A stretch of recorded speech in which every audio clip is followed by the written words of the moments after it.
Hello and welcome to this companion video for section 3 of the Embedded Intelligence series titled Real World Interfacing, Connecting Microcontrollers to the Physical World. As I said, this is a companion video to that article on the website, and there we went over microcontrollers and how to interface them to things like sensors, LEDs, and motors and other items. There we ended up creating this example circuit that you see here that's already been assembled. And what I wanted to do is kind of go over that circuit, kind of post putting it together, if you will. This is that circuit in its complete form, meaning that it has all of the items that were listed in that article to be able to do this to completion.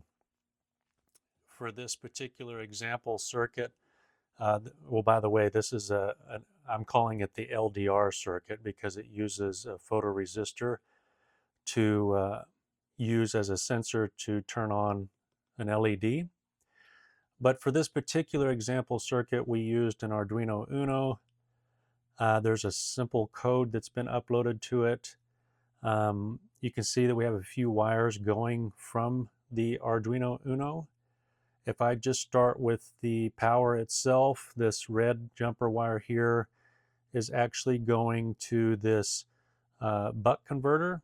This is what's called a MP1584EN module board. It's just a DC to DC buck converter that can intake, I want to say that you can go up to 28 volts input. I may be incorrect on that, but I can't remember off the top of my head. But let's just say up to 28 volts input, and then the output is 5 volts. So here I have, these two jumper wires here, this black one and this orange one. There's nothing connected to it as of yet, but later I'll hook up my power supply to it. And from there, I will input a voltage, and this buck converter will convert that incoming voltage from the power supply down to 5 volts.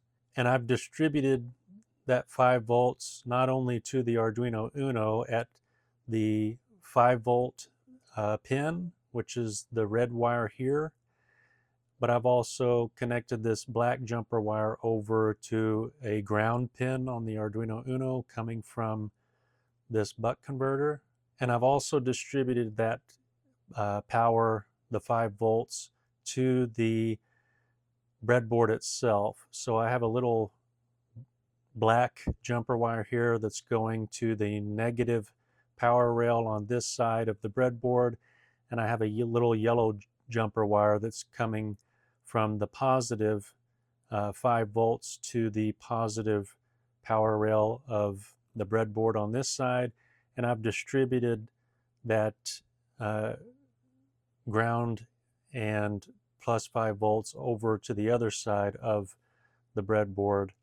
Going back to the LDR or photoresistor, I have its legs kind of straddling across the center gap of this breadboard, and I have a single yellow jumper wire coming from the leg of that photoresistor going to the positive rail on this side of the breadboard, and on the other leg or opposite leg of this photoresistor, I have this orange jumper wire that goes to pin A0 of the Arduino.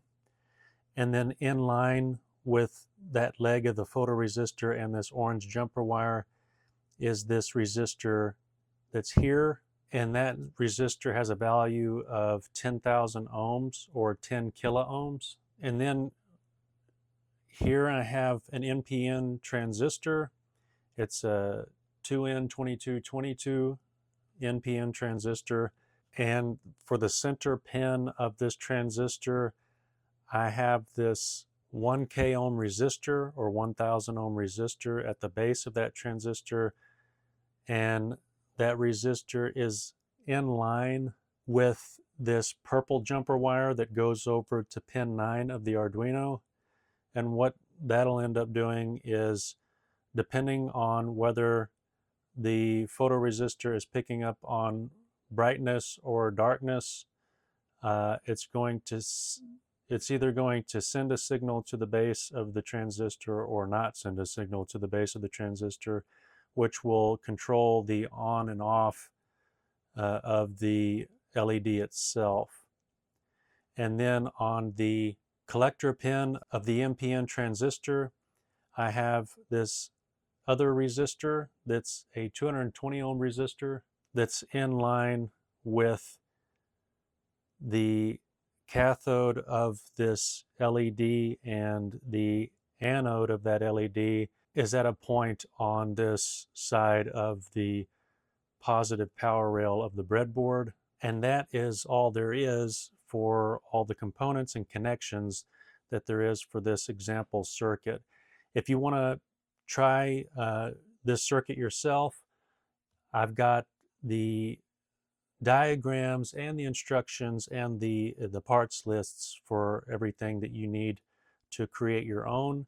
What we're going to do now is I'm going to go ahead and hook up the power supply to these jumper wires. I have the positive of that power supply going to the orange jumper wire that will go to the positive input of that buck converter, and I'm placing the negative of my power supply to this black jumper wire that goes to the negative input of this buck converter. And this happens to be the negative output of the buck converter that goes to that black jumper wire here, and this other little black jumper wire going to the negative of the power rail. And this other pin here of the buck converter on this side is the positive output that goes in line with this red jumper wire to the 5-volt pin of the Arduino, and also in line with this yellow jumper wire that distributes it to the positive power rail of the breadboard. So I'm going to turn the power supply on right now. And as you can see, the lights of the Arduino are lit, and me just moving my hand around kind of did something to the circuit. You saw that LED turn on. But what I'm going to do is I'm going to use this little tool here, and I'm going to cover the photoresistor. And you see when I cover it, it turns the LED on. And that's because in darkness, or when this photoresistor is covered, then its resistance is reduced. And then when I remove this tool from the photoresistor, now light is being exposed to that photoresistor, and it's brighter, which increases the resistance across that photoresistor and turns that LED off. Now in code, I've made it to where when light is shown on the photoresistor, that the LED is off, and when the photoresistor is covered or in darkness, the LED turns on.